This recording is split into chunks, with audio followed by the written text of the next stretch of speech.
Ang pahayag kay Juan. Ikasyam na kabanata. Hinipan ng ikalimang anghel ang kanyang trumpeta, at nakita kong nahulog sa lupa ang isang bituin. Ibinigay sa bituin ang susi ng banging napakalalim. Binuksan ang bituin ng bangin, at may lumabas na makapal na usok, tulad ng usok ng malaking hurno, kaya't nagdilim ang araw at ang himpapawid. May naglabas ang mga balang mula sa usok at kumalat sa lupa. Binigyan sila ng kapangyarihang manakit tulad ng alakdan. Ipinagpili sa kanila na huwag sirain ang mga damo, punong kahoy o anumang halaman. Ang mga tao lamang na walang tatak ng Diyos sa kanilang noo ang sasaktan nila. Hindi pinahintulutan ng mga balang na patayin ang mga taong ito, kundi pahirapan lamang sila sa loob ng 5 buwan. Parang kagat ng alakdan ang kirot na dulot ng mga balang na ito. Sa loob ng panahong iyo'y hahanapin ng mga tao ang kamatayan, ngunit hindi nila ito makikita. Iibigin nilang mamatay, ngunit lalayuan sila ng kamatayan.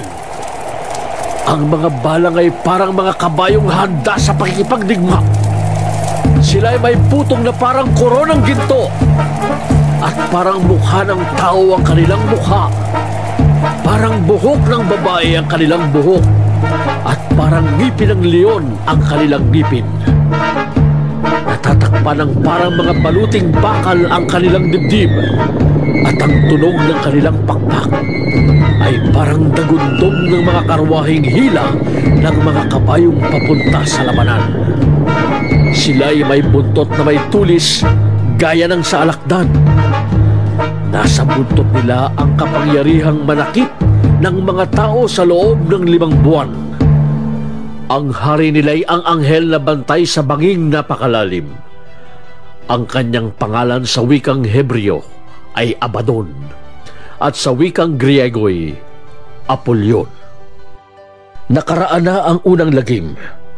2 pa ang darating. Hinipan ng ika-6 na anghel ang kanyang trompeta, at nakarinig ako ng tinig mula sa mga sulok ng damba ng ginto na nasa harapan ng Diyos. Iniutos nito sa anghel na may trompeta. Halagan mo ang 4 na anghel na nakagampo sa tabi ng malaking ilog Euphrates.